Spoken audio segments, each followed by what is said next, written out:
ప్రభువైన యేసుక్రీస్తు శ్రేష్ఠ నామములో వాక్యాన్ని వీక్షిస్తూ సబ్స్క్రైబ్ చేసిన దేవుని పిల్లలకు ఈ వాక్యాన్ని 10 మందికి ఫార్వర్డ్ చేస్తున్న వారికి నా ప్రియ అక్కలు చెల్లెలు నా తమ్ముళ్ళు అన్నలు అందరికి కూడా నా హృదయపూర్వక వందనాలు.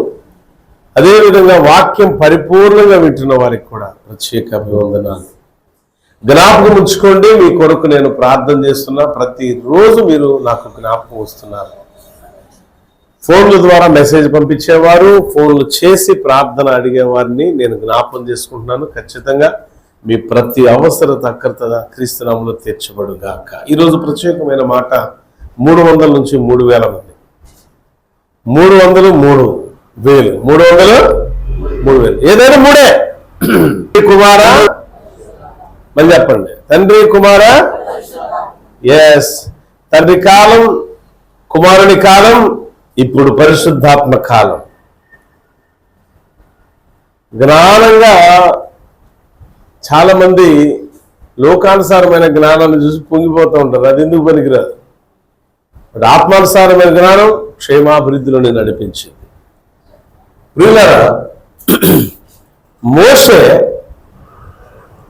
3000 మందిని తెగ నరికేశాడు మోషే కాలంలో, మోషే ఆజ్ఞను బట్టి. ఈ మాటలు ఎంతమందికి తెలుసు? మోషే లేవీయులందరినీ సమకూర్చి దేవునికి విరోధమైన వ్యక్తులందరినీ కూడా సంహరింపజేశాడు.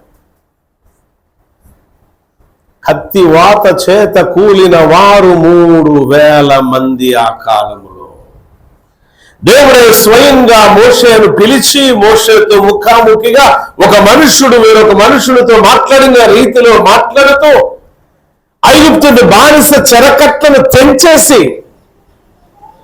ఒక విలువైన, ఒక ఆశీర్వాదాన్ని, ఐశ్వర్యాన్ని, ఆరోగ్యాన్ని ఇచ్చే క్షేమాధారమైన పాలు తేనెలు ప్రవహించు కనాను దేశానికి నడిపిస్తూ వస్తున్న మార్గ మధ్యములో జరిగినది ఏంటంటే, నిర్గమాకాండము 20వ అధ్యాయంలో 2వ వచనంలో ప్రభు 10 ఆజ్ఞల గురించి చెప్తూ ఉంటాడు. 1-2 వచనాల నుంచి ప్రారంభమవుతుంది.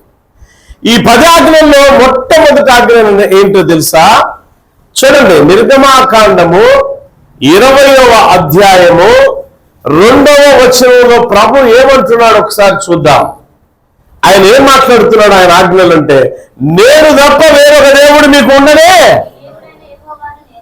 మీ దేవుడైన యెహోవాను నేనే. చాలా మంది వాక్యం వింటూ ఉంటారు కానీ యెహోవా అంటే అర్థం ఏంటి తెలియదు.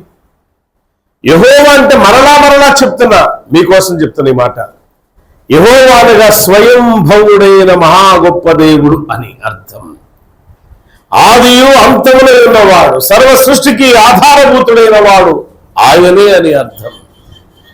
అంటే నీ దేవుడైన వాడు ఎటువంటి వాడంటే స్వయంభవుడైన మహా గొప్ప దేవుడు మాట్లాడుతున్నాడు ఇక్కడ. ఏమనంటే, నీ దేవుడైన యెహోవాని, అదే స్వయంభవుడైన దేవుడును నేను తప్ప వేరొక దేవుడు నీకు ఉండకూడదు అంటే మనోళ్ళు ఏం చేస్తున్నారు? మరొక్కసారి, యెహోవా తప్ప మరొక దేవుడు మనకి ఎంతమంది దేవుళ్ళు ఉన్నారు?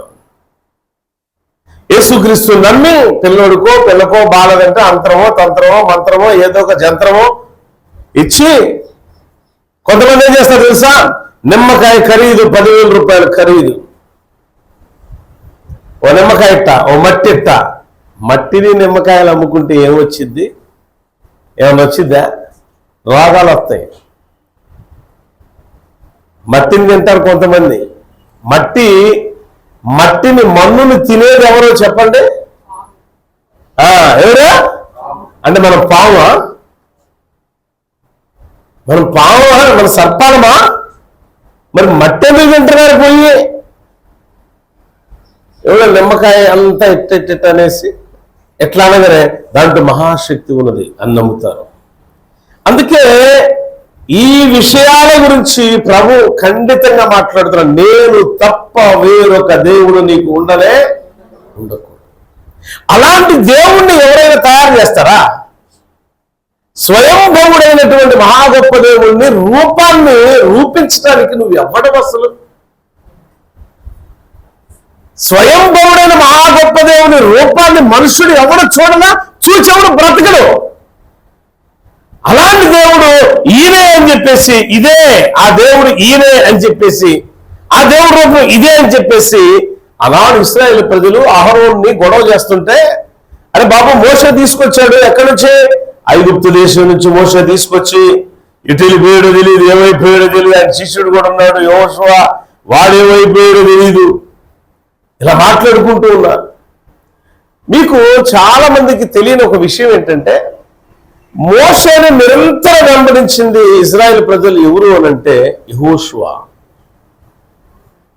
32వ అధ్యాయం నిర్గమకాండంలో ఉంటుంది. ఇప్పుడు 20వ అధ్యాయం 2వ వచనంలో ఏం చదువుకున్నారు, ఆయన తప్ప వేరొక దేవుడు ఉండకూడదు. ఆయన ఎలాంటి దేవుడు, స్వయంభవుడైన దేవుడు. ఆయన ఏదైనా సృష్టించగలడు, తన నోటి మాట ఏదైనా సరే నశింప చేయగలిగిన శక్తిమంతుడు ఆయన. ఆయన్ని నువ్వు ఎలా రూపొందిస్తావు, ఆయన ఎలా నువ్వు తయారు చేస్తావు? ఆయన కోపం రాదా?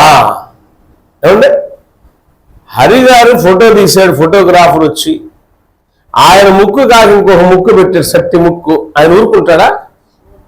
ఏమా డిజైన్ చేయి కొద్దిగా, నేను కుర్రల్లాగా ఉంటాను కదా, జుట్టు గిట్టుకు సరిచేయంటే ఎవరితో తీసుకొచ్చి పెట్టింది నాదంటావేంటి నువ్వు అని అంటాడా లేదా?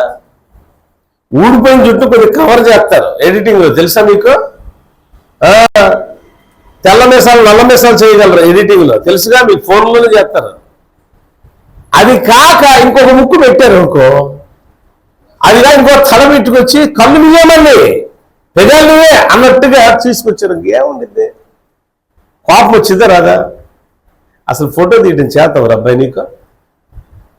ఫోటో తీయటం వచ్చా? కొంతమంది స్వరకాయ టైపులో తీస్తారు, కెమెరా ఇట్లా స్ట్రైట్ గా ఉంచండిరా బాబు అని అంటే పైన కింద ఇట్లా వంచటం ఇట్లా లేపడం చేస్తారు. అప్పుడు ఆ ముఖం ఎట్లా వచ్చిందంటే సొరకాయ ముఖంలాగా వచ్చింది. ఆ ఫోటోగ్రాఫర్ మనం చెప్పేవాడు కోపం కూడా వచ్చింది అవసరం అయితే. అంటే విషయం ఏంటంటే నా రూపం ఆయన స్వయంభవుడైన దేవుడు, ఆయన రూపాన్ని చేయడం నువ్వెవడో అసలు. అందుకే 32వ అధ్యాయంలో వచ్చిన సంఘటన ఈరోజు మనం నేర్చుకుందాం. 3,000 మంది హతమైపోయారు. దేవుని కోపాగ్నికి 3,000 మంది హతమైపోయారు.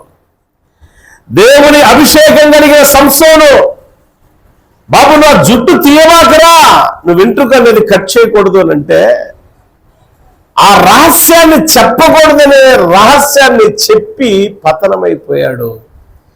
ఆ లాస్ట్ గడియలో 3,000 మందిని నేల కొరిగేటట్టు చేశాడు, సజీవ సమాధి చేశాడు. అంత వీరుడు సంసోను. ఇశ్రాయేలు ప్రజల ప్రయాణం చక్కగా కొనసాగిపోతూ ఉందండి. రాగానే ఈయన దేవునితో మాట్లాడితే రాతి పలకలు ఇస్తుంటే ఆ రాతి పలకలు తీసుకొని దేవుని స్వహస్తాలతో రాసిన మాటలు తీసుకొని వస్తున్నాడు. అబ్బాయి మీరు ఎలా బ్రతకాలి, ఎలా ఉండాలి, ఏం చేయాలి, ఏం తినాలి ఇవన్నీ చెప్తున్నాడు దేవుడు. చక్కగా పలకలు తీసుకొని వస్తుంటే మనల్ని 10 ఆజ్ఞలు 10 మాటలే కాదు దేవుడు రాసింది, మానవ చరిత్రే రాస్తాడు ఆయన. ఆ పలకల మీద 2 వైపులుంటాయి, పలకలకి 2 వైపులుంటాయి దేవుని మాటలు. ఆ పలకల మీద రాసింది ఎవరు అంటే దేవుడే. ఎవరి చేతి వ్రాత అంటే దేవుని చేతి వ్రాత. 32వ అధ్యాయం నిర్గమాకాండంలో 3,000 మంది ఒక దినం హతమైపోవడానికి ప్రధాన కారణం వారు బహుగా చెడిపోయారు. ఎవరైతే ఏ బానిస సంఖ్యల చేత బంధించబడ్డారో బానిస చెరకట్ల నుంచి దేవుడు విముక్తుని చేసి పాలు తేనెలు ప్రవహించు ప్రదేశానికి 40 సంవత్సరాలు ఆ యొక్క ప్రయాణంలో ఎన్నో రకాల ఒడిదుడుకులు, ఎన్నో రకాల సమస్యలు, ఎన్నో రకాల ఇబ్బందికరమైన పరిస్థితులు వాళ్ళు ఎదుర్కొన్న దేవుడైతే వారిని విడిచిపెట్టకుండా మారాను సైతం మధురంగా మార్చి శ్రేష్టమైన దేవదూతలు భుజించే మన్నాను కురిపించి, మాంసం లేదంటే మాంసాన్ని కురిపించి, మాంసం ఇచ్చి, మంచి రొట్టెలు ఇచ్చి, ఇంకొకటి జ్ఞాపకం చేసుకోండి, వారి ప్రయాణం అంతట్లో ఏ రోజు కూడా వారి వస్త్రాలు మార్చుకోవాలా అంటే వాళ్ళ వస్త్రాలు చిమ్మగిల్ల చినిగిపోలేదు, పాడైపోలేదు. ఆ వస్త్రాల కాంతి ఎంత మాత్రం తగ్గలేదు. ఏంట్రా ఇది ఆశ్చర్యం. మనం 2 రోజులు బట్టలు 3 రోజులు తెల్ల బట్టలు వేసుకొని ఉంటే కొంతమందికి ఉండేది మెడ నిండా నల్లగా ఉండిద్ది, చేతులకు నలుపు, మెడలకు నలుపు, కాళ్ళకు నలుపు, ఎటు చూసినా సరే మన అందమంతా దాంట్లో కనపడిద్ది. అలాంటిది 40 సంవత్సరాలు ఒకే డ్రెస్ అయితే ఎట్టుండిద్ది మనమైతే? బట్ దేవుడు తన సన్నిధిలోనికి వాళ్ళని ఎప్పుడైతే తీసుకొచ్చాడో ఆ 40 సంవత్సరాలు వాళ్ళ వస్త్రాలు కూడా ఇంత కూడా పాడైపోలేదు. కారణం దేవుని సన్నిధి కాంతి వారి మీద పడుతూ ఉన్నది.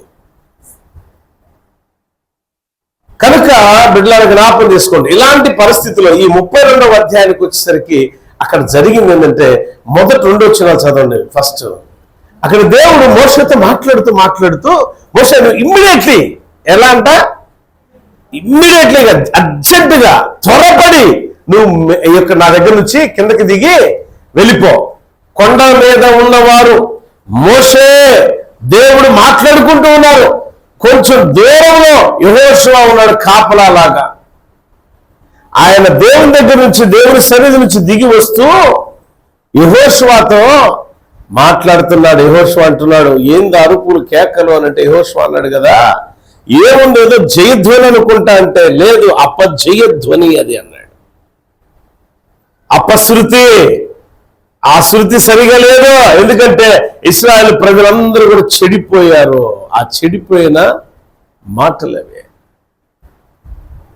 వావి వరస లేకుండా ఏమీ లేకుండా ఇష్టం వచ్చినట్టు, తమ ఇష్టం వచ్చినట్టు వారు నడిచారట. వారు బొత్తిగా చెడిపోయారట. ఈ మాటలు ఒకసారి చూద్దాం. ఒకసారి 2వ వచనం చదవండి, 32:2.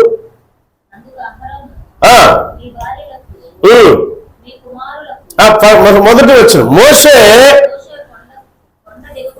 కొండ దిగకుండా తనువు చేయుట చూచినప్పుడు ప్రజలందరూ ఆ ప్రజలు అహరోను వద్దకు కూడి వచ్చి, ఏమో మా ముందర నడవడానికి ఒక దేవతను మా కొరకు చేయము, ఐగుప్తులో నుండి మమ్మల్ని రప్పించిన మోషే. ఏమంటే గౌరవం ఉంది ఇక్కడ అసలు. ఐగుప్తులో చెరపట్టబడి బానిసలుగా బతుకుతుంటే బానిస సంఖ్యలు దేవుడు మోషే ద్వారా తెంచివేస్తే ఏమంటున్నారు తెలుసా? ఆ మోషేగాడు ఏమయ్యాడురా, ఐగుప్తు నుంచి మమ్మల్ని ఎడగా తీసుకొచ్చాడు, మోషేగాడు ఏమైపోయాడా? వాడు ఏమయ్యాడు? అసలు గౌరవం ఉంది అసలు? మాటల్లో గౌరవం లేదు. జ్ఞాపకం చేసుకోండి మాట. చాలా మంది ఆత్మీయ జీవితంలో గౌరవం లేకుండా అగౌరవంగా మాట్లాడతారు. చిన్న పెద్ద తేడా లేదు. ఉంటుందా? తల్లిదండ్రులతో కూడా అగౌరవంగా మాట్లాడతారు. నాకు జన్మనిచ్చిన తల్లే, నాకు జన్మనిచ్చిన తండ్రే, నా తోడబుట్టిన వాడే, నా తోడబుట్టిందే అనే విషయాన్ని మర్చిపోయి ఎలా మాట్లాడతారు అంటే ఇలానే మాట్లాడు, వాడేది, అదేది, ఇదేది. అంటే వారి సంస్కారం ఎంత గొప్పదో ఆ మాటలోనే అర్థమైపోయింది కదా. వారు ఎంత సంస్కారవంతులో, చెల్లేదిరా, అరే అక్కేదిరా, అమ్మా ఏది, నాన్న ఏది అనేది వేరు. ఈ నాన్నగోడు ఏడి, యాడికెళ్ళాడు? ఆ నాన్నగోడు కాదు, ఆ నాన్న పేరు పెట్టి పిలుస్తారు వీళ్ళు పెద్దలు కదా. యాడికెళ్ళాడంట, పలానా పేరు అయితే సుబ్బయ్య అయితే సుబ్బయ్య యాడికెళ్ళాడా, ఎవరిది వాళ్ళ అమ్మనే. వాళ్ళ నాన్నప్పుడేమో ఆ సుబ్బమ్మ యాడికెళ్ళింది, నువ్వు అక్కడే వచ్చా. అస్సలు గౌరవం లేదు. ఇక్కడ ఈ మాటలో నాకేం కనపడుతుందంటే, ఇశ్రాయేలు ప్రజలు ఐగుప్తు దేశంలో ఆ చెరలో ఉన్న దినాల్లో వాళ్ళు ఏం చేశారు అని అంటే, దేవుణ్ణి ఎంతగానో బతిమలాడుకున్నారు. ఆ బతిమలాడుకునే విధానం ఎలా ఉంది అని అంటే, లోబడే తత్వం కలిగి దేవుని బతిమలాడాడు. ఎప్పుడైతే ఆ చెరకట్లు తెంచేసాడో దేవుడు, బయటకు వచ్చాక వాళ్ళ వాయిస్ మారిపోయింది. చాలా మంది అవసరం తీరిన తర్వాత ఏం చేస్తారు? అవసరం తీరాక వాడా అంటారు. కొంతమంది ఏం చేస్తారంటే, అవసరానికి ఆ మనిషిని వాడుకొని, ఆ మనిషి ద్వారా మేలు పొందుకొని ఇతరుల దగ్గరికి వెళ్ళి ఏం చేశాడు? ఏం చేయలే. ఏం చేశాడు? ఏమీ చేయలే. నోరా అది? అది నోరేనా? అన్ని చేయించుకుంటాం కానీ ఏమీ చేయలా. అబద్ధం మాత్రం వాడతాం. ఆ అబద్ధం వాడే నాలుకలు దేవుడు కోసివేయునుగాక. మేలు పొందుకుంటాం, మేలు పొందుకున్నామని చెప్పలేం. ఎక్కడ వాళ్ళ హెచ్చింపుకి వెళ్ళిపోతారో అనేమో బహుశా, లేకపోతే వీళ్ళకి డ్యామేజ్ ఏమైనా అయిద్దామని బహుశా. అవసరం మాత్రం అయ్యా అయ్యా అయ్యా అయ్యా అనుకుంటూ వస్తారు, అమ్మ అమ్మ అనుకుంటూ వస్తారు. అవసరం తీరిన తర్వాత ఒకటి అంటారు, నేను అనలే అది అంటారు కదనా. అలాంటి బుద్ధి ఇక్కడ కనపడుతుందా ఈ వరల్డ్లో? ఏం గారు ఈ వాక్యంలో కనపడుతుందా బుద్ధి? అవసరానికే అమ్మ, అవసరం తీరిన తర్వాత ఇంకేదో చేరుతారు. మీకు బాగా తెలుసు కదా. అందుకని వాక్యం చూద్దాం ఒకసారి. ఏమయ్యాడు వాడు? మోషే వాడు ఏమయ్యాడు? మాకు తెలియదు. అందుకు అహరోను అక్కడున్న వారందరూ కూడా చెప్తున్నారు, వాళ్ళ భార్యలు పిల్లలు చెప్తున్నాడు, కుమార్తెలకు కుమారులకు అందరికీ, మీ దగ్గర ఉన్న మొత్తం నా ఎద్దుకు తెండి. ప్రజలందరూ కూడా ఆ చెవుల్లో ఉన్న బంగారం, చెవులుకున్న బంగారు పోగులన్నీ తీసి ఆరోగ్య దగ్గర తెచ్చి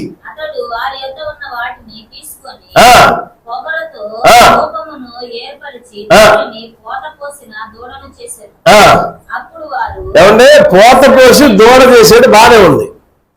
ఇస్రాయేల్ అందరికి ఏం చెప్తున్నాడు తెలుసా అహరోను? ఒక మాట ఈ వర్డ్స్ లో మీరు గమనించాలి. మొట్టమొదట దేవుడు అంటుంది, నేను తప్ప వేరొక దేవుడు నీకు. యేసుక్రీస్తుని నమ్మి బాప్తిసం తీసుకొని క్రీస్తుని అనుసరించవలసిన నీవు ఎక్కడ ఏం పెడితే అక్కడికి వెళ్ళిపోతావు. పూజ చేస్తున్నారా? వెళ్ళిపోతావు. అవసరం నువ్వు బొట్టు పెట్టుకుంటావు ఆ కాసేపటికి. మంత్రాలు తంత్రాలు వలుస్తున్నారా? వాళ్ళతో పాటు మనం కూడా చక్కబద్ధం చేసేస్తాం. ఈరోజు మన చర్చి సంఘ విశ్వాసులు ఎవరైనా కనపడాలనుకో, ఏం లేదు ఆడదాకి వెళ్ళుతున్నాం. అక్కడ పూజలో నుంచి వస్తూ అక్కడ వస్తువులు తిని ఏమంటావు తెలుసా? కొంచెం అక్కడ పన్నెండు వెళ్ళొస్తున్నాం. చెప్పవు మాట చెప్పు, అవసరం లేదు పలకొని తల తీసుకొని వెళ్ళిపోతా ఉంటావు. బట్ ఆ మనిషిని నేను చూడలేదేమో కానీ దేవుడు చూశాడు. నేను ఆ మనుషుల్ని చూడలే, దేవుడు చూశాడు. దేవుడు చూశాడు. దేవుని కను దృష్టికి నువ్వు ఎప్పుడు కూడా మరుగే ఉండలేవు. ఇక్కడేమన్నాడు? ఇజ్రాయిల్ చేసిన తప్పు మీరేం చేస్తున్నారని జ్ఞాపకం చేసుకోండి. యేసుక్రీస్తు మరణ పడక మీద నుంచి నేను సంరక్షించి నిన్ను లేవనెత్తి మరణకరమైన రోగముల నుండి నిన్ను బాగు చేసి తీసుకొచ్చి ఆయన దివ్య సన్నిధిలో కూర్చుండబెట్టి నిన్ను నీ కుటుంబాన్ని ఆనందింపచేస్తే ఆ క్రీస్తుని మరిచిపోయే దుర్మార్గపు చర్యలు చేస్తున్నావు అంటే 3000 మంది ఎలా హతమయ్యారో అదే పరిస్థితి. దానిలో మనం ఆ లెక్కలో మనం కూడా ఉంటాం. అంటే మనం ఆత్మీయ జీవితంలో ఏ దేవుని వాక్యం ద్వారా పట్టబడ్డామో, ఏ దేవుని నామమును బట్టి బాప్తిసం తీసుకున్నామో, ఆ బాప్తిసం తీసుకున్న ఆ విలువను మనం కాలరాస్తున్నాం, విలువ లేకుండా చేస్తున్నాం. అందుకే మాకు ఆ మోషే ఏమైపోయాడో ఇక్కడ అగౌరవమైన అమర్యాద మాకు తెలీదు. రెండో తప్పు, నేను తప్ప ఇంకొక దేవుడు మీకు ఉండకూడదు అని చెప్పాడు. అయితే బంగారం తీసుకొచ్చి అహరోనుకి ఇచ్చి అహరోజుని ప్రెజర్ చేస్తున్నారు. అహరోనా, ఆ మోషే ఏమైపోయాడో, నువ్వు మాత్రం మాకు దేవుడిని రెడీ చేయి మా ముందు నడవడానికి. ఆయన పోత విగ్రహాన్ని తయారు చేసి ఆ దూడ తయారవగానే ఏమన్నాడు తెలుసా? ఈ దూడే మిమ్మల్ని ఐగుప్తులో నుంచి తీసుకొచ్చిన యెహోవా అన్నాడు.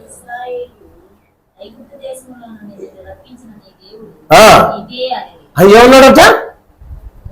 ఐగుప్తులో నుండి మిమ్మల్ని రక్షించినది ఎవరో తెలుసా? ఈ దూడ రక్షించిందే. మనిషివేనా నువ్వు?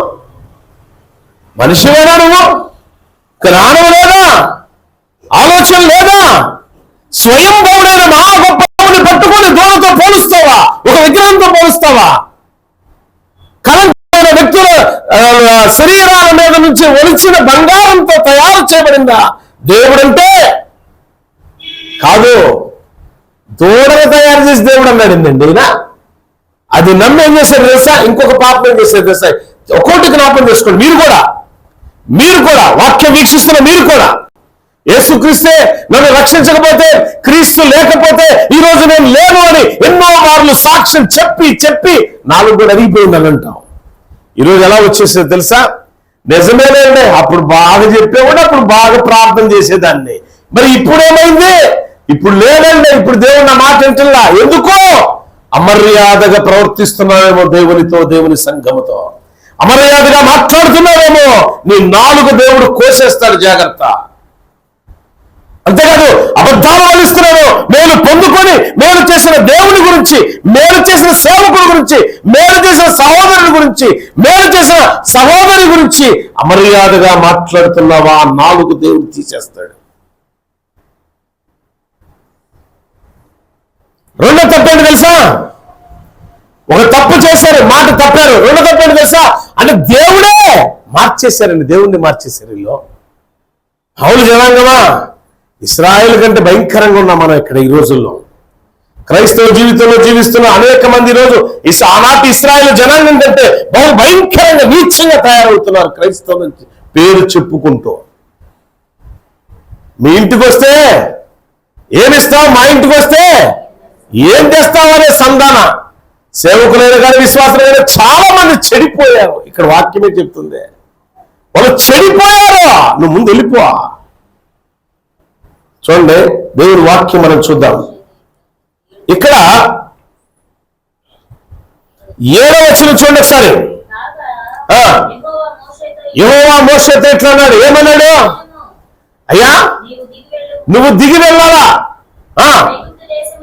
ఐగుప్తు దేశం నుండి నీవు రప్పించిన, ఎవరు రప్పించారట? ఎవరు రప్పించింది? నీవంటే ఎవరు? అలా దేవుడు కాదమ్మా, దేవుడు మోషేతో చెప్తున్నాడు. కారణం ఏంటంటే మోషే ఎంత తపన పడ్డాడో తెలుసా? చెరకట్లు తెంచేయాలని, నీ పాపము చెరకట్లు తెంచివేయబడాలని, దేవునిలో పరిశుద్ధమైన జీవితం నువ్వు జీవించాలని సేవకుడు కూడా అదే తపన పడతాడు. కొన్ని విషయాలు చెప్తాడు దేవుడు అప్పుడప్పుడు. అంటే ఆ సంఘటనలు బట్టి, ఆ యొక్క స్థితిగతులను బట్టి ఏం చెప్తాడంటే, ఏంటి ప్రభా ఇదేనంటే, అయ్యా నేను చెప్పినా నాకు తెలుసురా బిడ్డ, నువ్వు అడిగావు కదా, ఇది వాళ్ళ పరిస్థితి. ఇంకెళ్ళలే ప్రభా, తప్పైపోయింది, ఆ ఇంటికి కూడా వెళ్ళలే అంట. అయిపోయిన తర్వాత ఏం చెప్తా? చాలా మంది తెలియని విషయం ఏంటంటే, సేవకుడు గురించి నువ్వు ఎక్కడ మారుమూలలో మాట్లాడినా సేవకుడు తెలియదు అనుకుంటారు. సేవకుడి నుంచి సహాయం పొందుకొని కూడా ఏం చేశాడు ఆ పాస్టర్? ఏంలే. సంఘ పెద్ద నుంచి సహాయం పొందుకొని కూడా ఏం చేశాడు? వాడు ఏం చేయలే. ఏం చేశారు అతను అనే పదం కూడా వాడు. వాడు ఏం చేశాడు? ఏందంట? వాడు. ఇక్కడ మోసేనల్లా నాలికనా తాటి మట్ట అంటారు ఇంకొకరు మాట్లాడితే కదా అమ్మా. నిజమే. ఏంటి వాళ్ళు చేసే పని? అందుకే ప్రభు అన్నాడు, మోషే తొందరగా వెళ్ళిపో కిందకే. ఎందుకు ప్రభువా? ఎందుకంత తొందరగా వెళ్ళిపోమని? వాళ్ళు చెడిపోయారయ్యా. ఐగుప్తు నుంచి ఏ ప్రజలను తీసుకొచ్చావో ఆ ప్రజలు చెడిపోయారు. బాప్తిసం విలువ లేదు, యేసు రక్తం విలువ లేదు, బల్లారాధన విలువ లేదు, ఆదివారం ఆరాధన విలువ లేదు, సంఘ క్రమం అనే విలువ లేదు, సేవకుడు అనే విలువ లేదు, సంఘ పెద్దలనే విలువ లేదు, తోటి సహోదరుని విలువ లేదు. విలువ లేని మనుషులు బహుగా చెడిపోయారు. అలా చెడిపోతే నీ మనసు, అలా చెడిపోయి ఉంటే నువ్వు, నీ గతి ఏంటో తెలుసా? లాస్ట్కి ఇప్పుడు నువ్వు బాగానే ఉండొచ్చు, 6 అడుగులు ఎత్తుండే ఇంతలా ఉంటే సుఖమే. ఇప్పుడు బాగానే ఉండొచ్చు, ఆరోగ్యంగా ఉన్నట్టు తిరుగుతూ ఉండొచ్చేమో రోడ్డు మీద పడే. Time is coming soon. ఆ టైం వచ్చేసింది. దేవుడు తెగ నరికే టైం వచ్చింది. దేవుడు తుడిచేసే టైం వచ్చేసింది. ఇక్కడ అప్పుడు దాకా గంతులు వేసారు. ఏం చేశారు వాళ్ళు? మోషే కిందకి దిగిరాక ముందు ఏం చేశారు తెలుసా? ప్రజలు దూడను పెట్టుకొని గంతులు వేయడం స్టార్ట్ చేశారు, ఎగరడం స్టార్ట్ చేశారు. ఈ చేయటమే కాదండి, ఇంకా దారుణమైన ఒక మాట ఏంటంటే, ఏ విగ్రహాన్ని అయితే వాళ్ళు చేశారో అదే విగ్రహాన్ని కాల్చి బూడిద వేసి నీళ్ళలో కలిపి ఆ నీళ్లు తాగారు. ఏం చేశారు? మరియు అతడు వారు చేసిన దూడను తీసుకుని అగ్నితో కాల్చి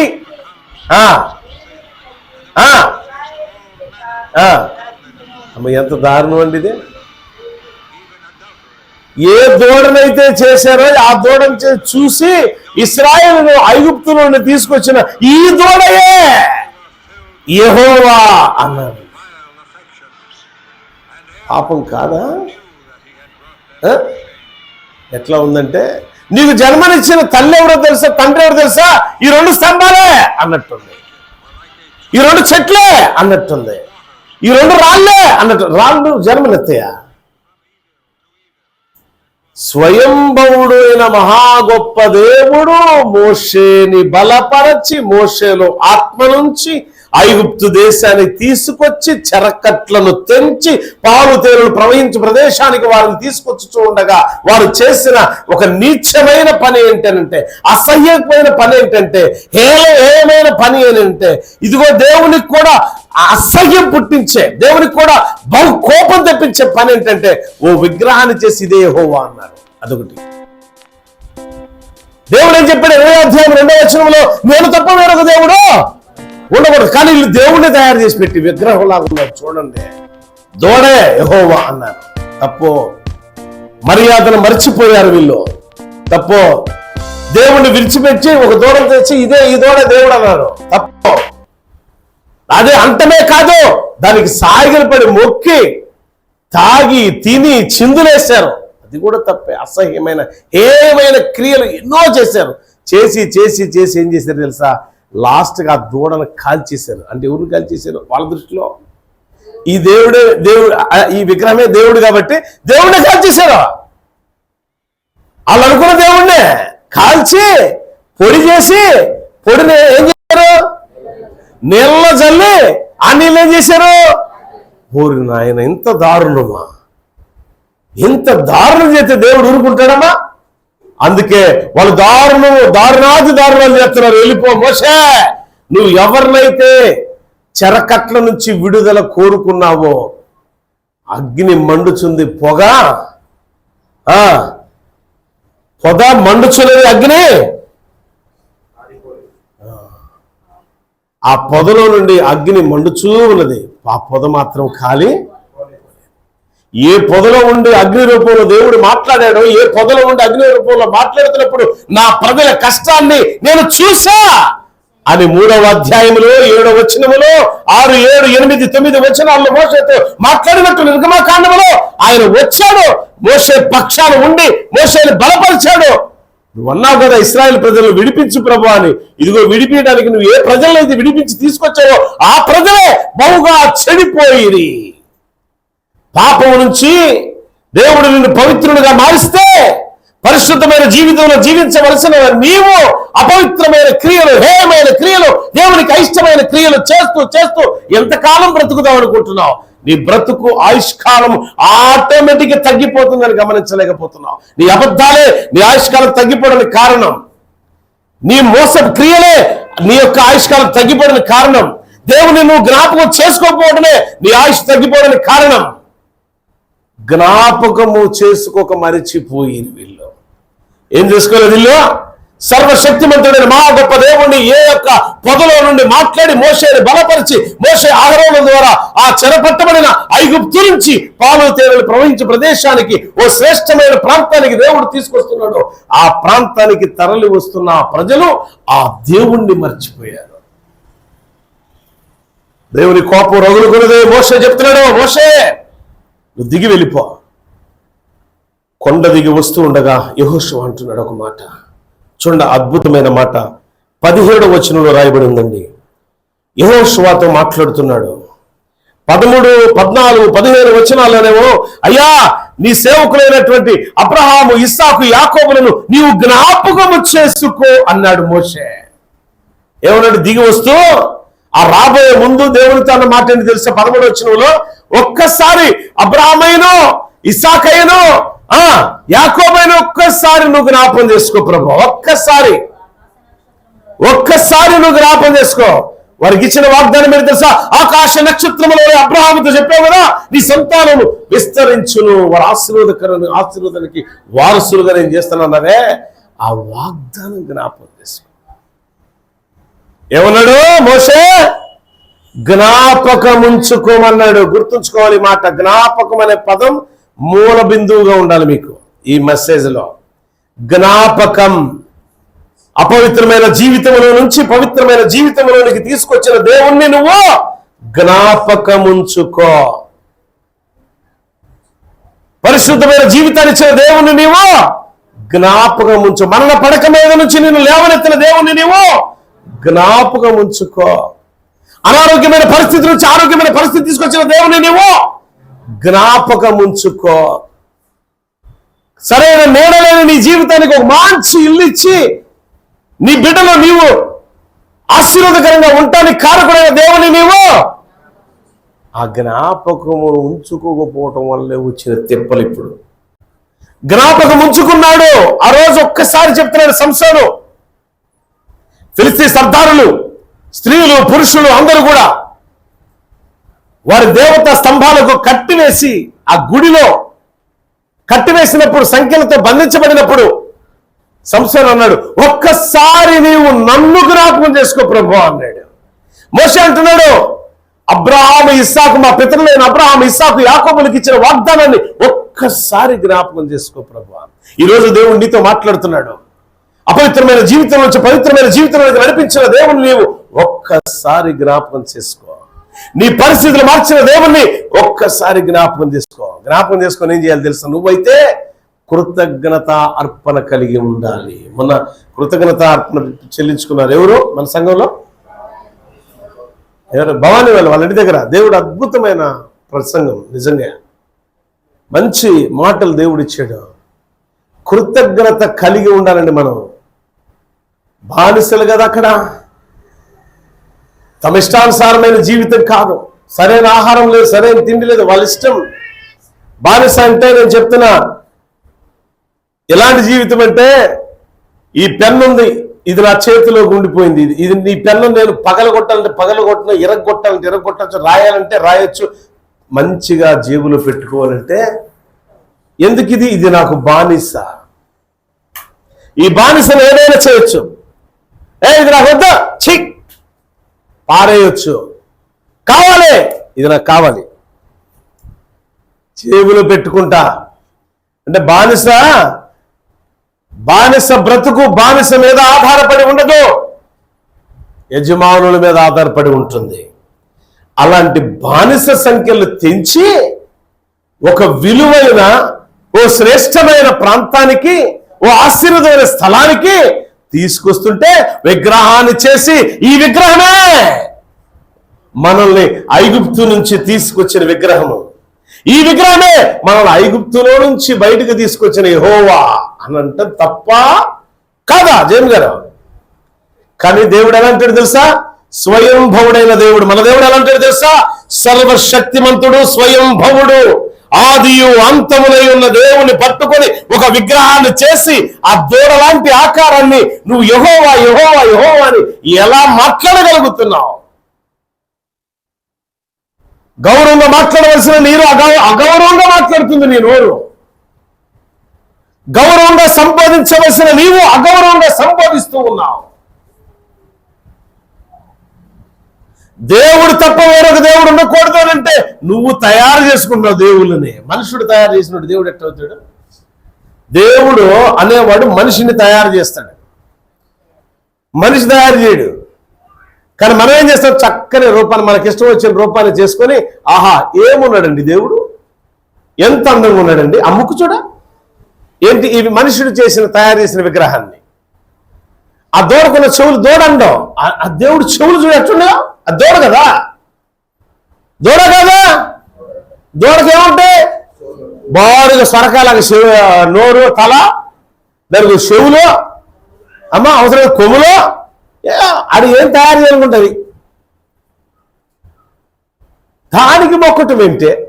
స్వయంభవుడైన మహా గొప్ప దేవునికి మొక్కి చూడు, ఆరాధించి చూడు, స్తుతించి చూడు, ప్రార్థించి చూడు. అద్భుతం నీ జీవితం, అద్భుతం కాబడింది.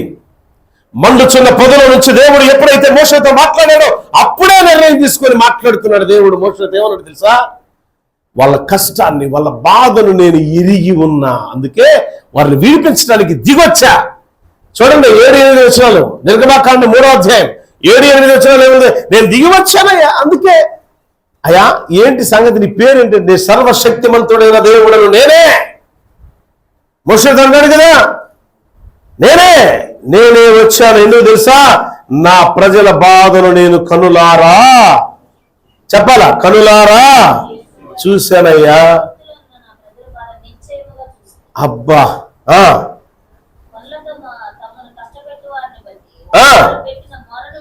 అబ్బా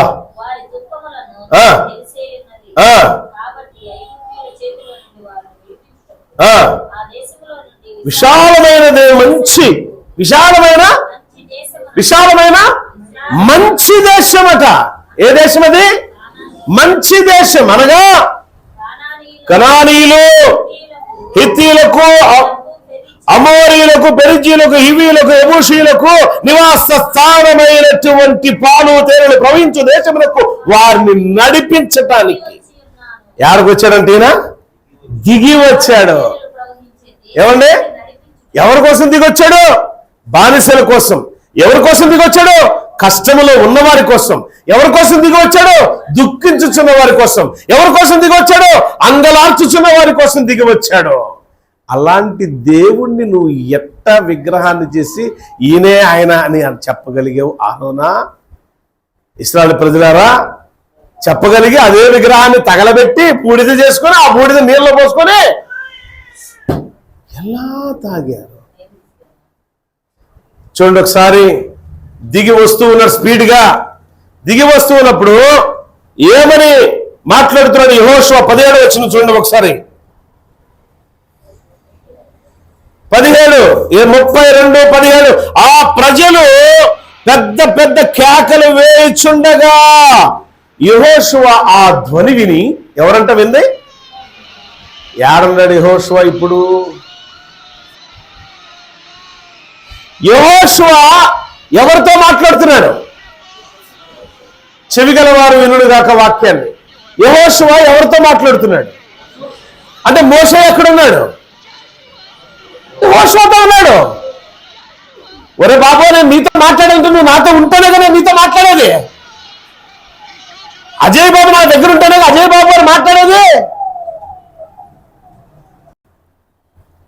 కదా. జ్ఞానం ఎక్కడో ఉండదు బిడ్డలారా. నీ జ్ఞానం అంతా ఎక్కడో తెలుసా? నీ జ్ఞానం కావాలని ఇక్కడ ఉంది. కొనాల్సిన పని లేదు. ఇది శ్రద్ధ పెడితే చాలు. నీకు కావలసినంత జ్ఞానం ఇక్కడ ఉన్నది. చేతిలో బైబిల్ ఉంటే చాలు, అది గుండెల్లో ఇంకిపోతే చాలు. ప్రతి అక్షరం మహాజ్ఞానవంతుడు అవుతావు. అంతేగాని లోకానుసారమైన ఆలోచనను కలిగి ఉంటే ఎంత మాత్రం ఆత్మజ్ఞానం నీలోనికి రాదు. సో అందుకని వాక్యం వినేటప్పుడు శ్రద్ధగా వినాలి. ఎట్లా వినాలి చెప్పండి? మిమ్మల్ని అంటుంది ఎట్టనాలా? అది శ్రద్ధగా వినాలి. ఇప్పుడు పాలెంలో ఒక శబ్దం వచ్చింది. ఆ శబ్దాన్ని యెహోషువ ఏమన్నాడు తెలుసా? యుద్ధధ్వని. చదవొక్క 17వ అధ్యాయం 17వ వచనంలో పాలెంలో యుద్ధధ్వని అని మోషేతో అనగా అది జయధ్వని అయితే కాదు. జయధ్వని కాదు. మరే ధ్వని? సంగీత ధ్వని. నాకు జయధ్వని, అపజయధ్వని, సంగీత ధ్వని అంటే అపస్వరాలు వస్తున్నాయి అక్కడ. నాకైతే అది వినపడుతుంది అని కిందకు వచ్చిన తర్వాత మాట్లాడుతున్నాడు కదా. చూడండి 17-18 వచనంలో, అతడు పాలెమునకు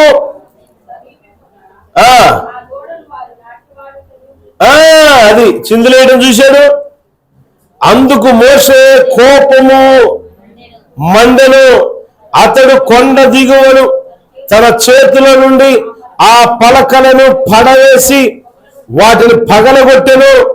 మరియు అతడు వారు చేసిన ఆ దూడలను తీసుకొని అగ్నితో కాల్చి పొడి చేసి నీళ్లు తాగుట ఇశ్రాయేలు చేత తాగించుడు చూసి అప్పుడు మోషే, నీవు ఈ ప్రజల మీదకి ఇంత గొప్ప పాపము రప్పించున్నట్లు వారు నిన్ను ఏమి చేసిరని కోపంతో అడిగాడు. ఎవరిని? అహరోన్ని. ఆయన అంటున్నాడు కదా, అయ్యా నాదేమి లేదు నాయన, నా ఏళ్ళనివాడా, ఇది నా తప్పు కాదు, మాకు దేవుడు కావాలని తయారు చేస్తావు, సస్తావని కూర్చున్నారు, ఇట చేసానయ్యా, నన్ను క్షమించయ్యా అన్నాడు. ఆ తర్వాత వచనంలో చూడండి, తర్వాత వచనంలో కోపగించుకోబాకని చెప్పి 22 వచ్చిన తర్వాత 23, 24, 25 ఒకసారి చదవండి. ప్రజలు విచ్చలవిడిగా ఏం చేశారట? విచ్చలవిడిగా తిరుగుట మోషే. నువ్వు తిరుగుట ఎవరు చూడలే కదా, విచ్చలవిడిగా నువ్వు తిరుగుట ఎవరు చూడలేదు అనుకుంటున్నావు కదా. మోషే చూశాడు. మోషే కంటే ముందు ఎవరు చూశారు? మోషేకి ఎన్ని ఎవరు చెప్పారు? కొండ మీద ఎవరు చెప్పారు? దేవుడు చెప్పాడు మోషేకే. మోషే కూడా కల్లార చూశాడు. ఎందుకు దేవుడు మోషే దిగొచ్చిన తర్వాత కల్లార చూసిన దాకా ఎందుకు ఆపాడో తెలుసా? మోషే ఒక ప్రార్థన చేశాడు. 13వ వచనంలో మనం వెనక్కి వెళ్తే ఆయన ఏమన్నాడంటే, అయ్యా మా పితరులైన అబ్రహాము, ఇస్సాకు, యాకోబులకు ఇచ్చిన ఒక ప్రమాణం ఉంది కదా, దాన్ని ఒక్కసారి నీవు మూల బిందువు ఒకటి గుర్తుంచుకోండి మీరన్నా ఇందాక. ఏంటది? జ్ఞాపకం. నిన్ను రక్షించిన దేవుడు విధానం ఎటువంటిదో జ్ఞాపకం చేసుకో. నిన్ను కాపాడిన విధానం ఎటువంటిదో జ్ఞాపకం చేసుకో. నిన్ను పరిచర్యలోనికి నడిపించిన విధానం ఎటువంటిదో జ్ఞాపకం చేసుకో. నీ కుటుంబ స్థితిగతులు ఎలా ఉండేయో, దేవుళ్ళు నడిపించబడిన తర్వాత ఎలా ఉన్నాయో, ఇప్పుడు నువ్వు ఎలా ఉంటున్నావో దేవునితో జ్ఞాపకం చేసుకో. ఇవన్నీ జ్ఞాపకం చేసుకోమని దేవుని అడిగి కిందకు వచ్చిందాక దేవుడు అలానే ఉంచాడు. వాడిని కళ్ళతో చూశాడు. 26, 27, 28 చదివి క్లోజ్ చేద్దాం. ఇక 26, 27, 28 ఏముంది అక్కడ చూడండి ఒకసారి.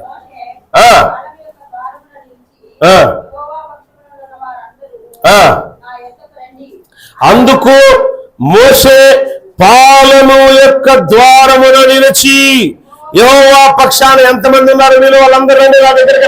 అందరూ వచ్చేసారు. లేవీలందరూ కూడా, లేవీలందరూ వచ్చేసారు. అప్పుడు అంటున్నాడు 27వ వచనంలో అంటున్న మాట ఏంటి తెలుసా?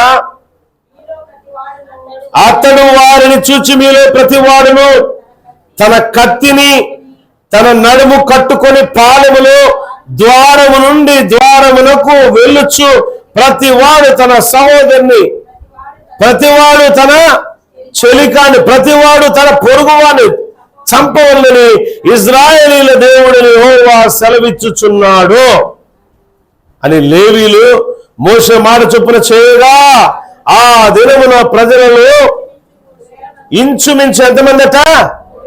నేను ప్రారంభంలో చెప్పా 300, 3000 అని. 300 అనేది ఇంకా 3000 ఏమున్నాయి అనేది మరలా ఇంకొక ఎపిసోడ్లో నేర్చుకుందాం. బిడ్డలారా, 3000 మందిని లేవీలు హతం చేశారు. కారణం ఏంటంటే వారు బహుగా చెడిపోయిరి. ఏమైపోయారు వాళ్ళు? బహుగా చెడిపోయారు. 7వ వచనములో 32:7 రాయబడిన మాట. బహుగా చెడిపోయారు. ఎంత చెడిపోయారంటే నమ్మకమైన దేవుణ్ణే అవమానపరిచే స్థాయికి వెళ్ళిపోయారు. నమ్మకమైన దేవుణ్ణే దూడ రూపంలో మార్చిన స్థాయికి వెళ్ళిపోయారు. నమ్మకమైన దేవుణ్ణి దూడాన్ని చేసి ఆ దూడ తగలబెట్టి కాల్చి బూడిద చేసి నీళ్ళలో పోసుకుని తాగే నీచమైన స్థితికి దిగజారిపోయారు. దీని అర్థం ఏంటంటే, ఒకటి జ్ఞాపకం చేసుకో, నీ జీవితంలో నువ్వు ఏ స్థితిలో పట్టబడ్డావో జ్ఞాపకం చేసుకో. ఒకటి, బానిసగా ఉన్నావు, పాపానికి బానిస, అపవిత్రమైన కార్యాలకు బానిస, మోసపు కార్యాలకు బానిస. ప్రజలందరూ, లోకమంతా కూడా నిన్ను ఛేదరించుకున్న టైంలో, నీకు తెలియని రోగం వచ్చిన టైంలో, మరణానికి సమీపంగా ఉన్న టైంలో, ఏ మనుషుడు నిన్ను ఆదరించిన టైంలో, అప్పుడు ఆదరించాడే నా ప్రియమైన దేవుడు. అప్పుడు నేను లేపాడు కదా నా దేవుడు. ఆ దేవుణ్ణి ఎలా మర్చిపోయావు? ఆ దేవుని విలువను ఎలా జ్ఞాపకం చేసుకోకుండా ఉండిపోయావు? మర్యాదగా ప్రవర్తించిన నీ జీవితం అమర్యాదగా ఎందుకు తయారైపోయింది? అహంకారమా? పొగరా? ఇదంటారు కదా, పొగరు, చేదు, ఇంకేమో ఉంటాయి. ఏమైపోయింది నీ జీవితం? ఎలా మారిపోయింది అనంటే, దేవుణ్ణి సైతం తయారు చేసే స్థాయికి నువ్వు వెళ్ళిపోయావంటే, మనం కూడా చాలామంది అంటాం, తయారు చేయకపోయినా చాలామంది మనం ఏమంటాం తెలుసా, అసలు ఈ దేవుడికి సరిగ్గా నేను గుర్తుంటలా. అవును, చాలా పెద్దనివి కదా, గుర్తుంచుకోవాలి. పెద్దోడు కదా, గుర్తుంచుకోవాలి. ఏం దేవుడనండి, ఎంత ప్రార్థన చేసినా నువ్వు ప్రార్థన చేస్తున్నావు కానీ నీ హృదయ శుద్ధీకరణ లేకుండా ప్రార్థన చేస్తున్నావు. నీ ప్రార్థన చేస్తున్నావు కానీ నువ్వు మలినంతో కూడుకున్న ఆలోచనలతో ప్రార్థన చేస్తున్నావు. నువ్వు ప్రార్థన చేస్తున్నావు కానీ దేవునికి ఇష్టమైన రీతిలో ఉండి ప్రవర్తించి ప్రార్థన చేయటంలా. నీ నోరు దుర్వాసనతో ఉంది, అపవిత్రమైన మాటలు పలుకుతున్నావు, మోసపు కార్యాలు చేస్తున్నావు, ఉన్నది లేనట్టు లేనిది ఉన్నట్టుగా క్రియేట్ చేసి చెప్తున్నావు. సహాయం చేసిన వారు కూడా శత్రువులుగా నువ్వు భావిస్తున్నావు. వాళ్ళ మీద లేనిపోయిన బురదలేదా అనుకుంటున్నావు. కానీ కాలం ముగింపు వచ్చినప్పుడు నువ్వు నిలబడి ఉండలేవు. ఏమైపోయారండి వీళ్ళంతా? దేవునికి విరోధంగా నడిచి బహుగా చెడిపోయిన వాళ్ళంతా ఖడ్గం పాలయ్యారు. ఖడ్గం పాలయ్యారు. ఈరోజు వచ్చి నిన్నెవడో వచ్చి కత్తి తీసుకుని పొడిచి చంపాల్సిన పనిలే. దేవుని వాక్యం అనే ఖడ్గం బయలుదేరింది. కొన్ని హృదయాలను కోయటం ప్రారంభమవుతుంది. బాగుపడతావా? క్రొవ్విన హృదయాలను కోసినప్పుడు ఆ క్రొవ్వంతా కరిగిపోయి దేవాలను క్షమించని పశ్చాత్తాప హృదయం నీలో ఉన్నట్లయితే 3000 మందిలోనికి నువ్వు చేర్చబడవు, 300 మందిలో చేర్చబడతావు. దేవునికి స్తోత్రం, హల్లెలూయా. 10,000 మంది సైన్యం గిద్యోనికి, కానీ విజయాన్ని చేకూర్చింది 300 మంది మాత్రమే. 300 మందిలో బలమైన వ్యక్తులుగా నువ్వు ఉంటావా? 3000 మందిలో చేర్చబడతావా? న్యాయాధిపతుల గ్రంథం 7వ అధ్యాయం నెక్స్ట్ ఎపిసోడ్లో మాట్లాడుకుంటాం. అదేవిధంగా న్యాయాధిపతుల గ్రంథంలో 16 అధ్యాయాల్లో సంసోను గురించి రాబడినప్పుడు 16వ అధ్యాయంలో ఏ రీతిలో 3000 మంది నేల కరుగి సజీవ సమాధి చేశాడు సంసోను. 3000 మంది వాక్యం అనే ఖడ్గం సంధించినప్పుడు ఎన్ని హృదయాలు పొడవబడాయో, వాక్యం అనే ఖడ్గం ద్వారా ఎన్ని హృదయాలు పొడవబడ్డాయో, పొడవబడిన హృదయాలు ఏ రీతిలో మార్పు చెందాయో, అది అపోస్తుల కార్యాల గ్రంథం 2వ అధ్యాయంలో పేతురయ్య గురించి నేర్చుకున్నాను. నీ జీవితానికి 3 అనేది చాలా ప్రాముఖ్యమైనది. 1 తండ్రి కాలము, 2 కుమారుని కాలము, 3 పరిశుద్ధాత్మ కాలము. తండ్రి కుమార పరిశుద్ధాత్మ నామమును బాప్తిసం తీసుకుని ప్రార్థన చేస్తూ దేవునికి మహిమకరంగా నడవలసిన జీవితం ఎందుకు అపవిత్రమైన పరిస్థితులు దిగజారిపోతుందంటే, అహంకారం, అవివేకం, అజ్ఞానం చోటు చేసుకుంది నీలో. దేవుని మరచినను ఆ ప్రేమను విడచినను, దేవుని నువ్వు మరచినను ఆ ప్రేమను విడచినను, మంచి కాపరి హృదయమేప్పుడు నాకై పరితపించెను, ఎంతగానో నన్ను ప్రేమించు, ఎంతగానో నన్ను ప్రేమించు, అది ఎంత సత్యమైన ప్రేమ, దైవ ప్రేమ, దివ్య ప్రేమ, అది ఎవరు చూపలేని ప్రేమ, దైవ ప్రేమ, దివ్య ప్రేమ.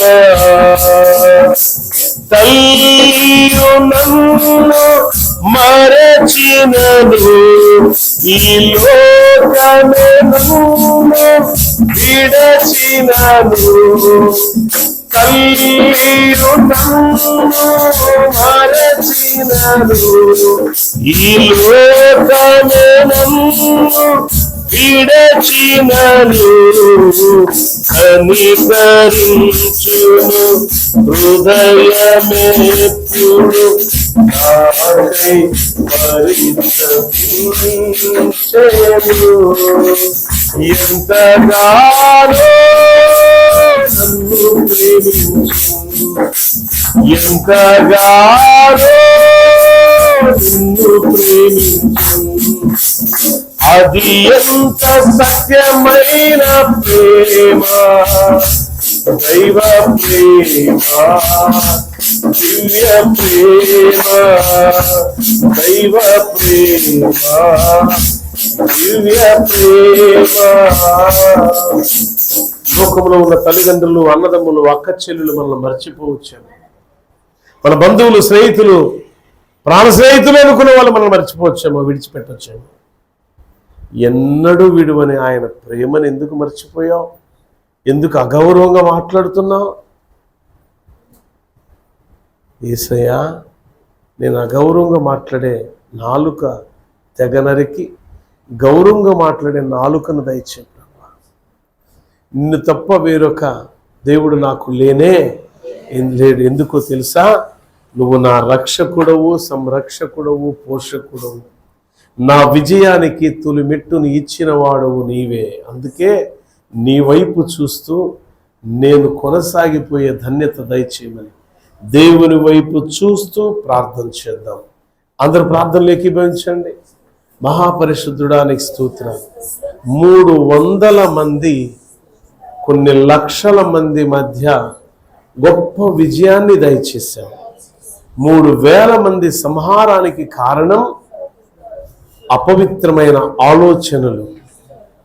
నీవు తప్ప వేరొక దేవుడు ఉండకూడదు అంటే వారి స్వాస్థాలతో ఒక దూడను నిర్మించి, ఈ దూడ యెహోవా ఐగుప్తులో నుండి మనం నడిపించాను కదా, ఆ యెహోవా ఇదిగో అని చెప్పి దూడను చూపించారు. ఎంత అపహాస్యమయ్యా, ఎంత అవహేళన ప్రభువా! జీవాన్నిచ్చే దేవుడు, జీవప్రదాతము నీవు మరచిపోయి మా ఇష్టం వచ్చినట్టు మాట్లాడటానికి అగౌరవమైన పెదాలు, అగౌరవమైన నాలుక, అగౌరవమైన నోరు నాకు ఉండకుండా చేయి. గౌరవప్రదంగా తోటి వారిని గౌరవంగా మాట్లాడే మనస్సు, గౌరవప్రదంగా నీ నామాన్ని ఘనపరిచే మనస్సు నాకు దయచేయి తండ్రి. సహాయం అనుగ్రహించి నీకు మాత్రమే నేను లోబడాలి, నిన్ను మాత్రమే స్తుతించాలి, నిన్ను మాత్రమే ఘనపరచాలి, నీ నామమును బట్టి మాత్రమే యేసయ్యా మేము ప్రార్థించాలి. ఎందుకంటే నీవు మా రక్షకుడు, ఎందుకంటే మా విమోచకుడు, ఎందుకంటే మా కొరకు రక్తాన్ని కార్చి మా పాపాన్ని కడిగేశావు ప్రభువా. ఈ వాక్యాన్ని వీక్షిస్తున్న బిడ్డలందరినీ జ్ఞాపకం చేసుకో. ఎక్కడ వారిలో లోపం ఉందో, 3000 మంది సైన్యం ఉండటం గొప్ప కాదు, కానీ 300 మంది సైన్యం వంటి సంఘం ఉండట గొప్ప. అది గొప్ప విజయాన్ని ఇస్తుంది, అపజయాలను జయాలుగా మార్చివేస్తుంది ప్రభువా. గిద్యోను వంటి పరాక్రమశాలులను సంఘములో లేవనెత్తండి. ఈ వాక్యాన్ని వీక్షిస్తున్న వారిలో లేవనెత్తండి. బలవంతులుగా మేము ఉండాలి, క్రీస్తులో ఎత్తబడే సంఘములోనే ఉండాలి. ధన్యత మాకు దయచేయండి. మాలో ఉన్న ప్రతి లోపాన్ని చక్కదిద్ది మరొక ఎపిసోడులో ప్రభా ఈ 3 అనే అంకె తండ్రి కాలం, కుమారుని కాలం, పరిశుద్ధాత్మ కాలం వలె 3000 మంది లేవీల చేతిలో హతమయ్యారు. వారు చెడిపోయిన వారు పాపిష్టి జనాంగం ప్రభువా. అంటే పాపమును ఏమాత్రం సహించవు. మాలో ఏ పాపము లేకుండా పరిశుద్ధత ఏలుబడి చేయుగాక. ఆ పరిశుద్ధతలో నీ నామాన్ని ఘనపరిచే దాన్ని దయచేయమని యేసునామములో అడుగుచున్నాం తండ్రి. ఆమేన్, ఆమేన్, ఆమేన్. God bless you all. దేవుడు మిమ్మల్ని మీ కుటుంబాన్ని దీవించుగాక. ఆమేన్.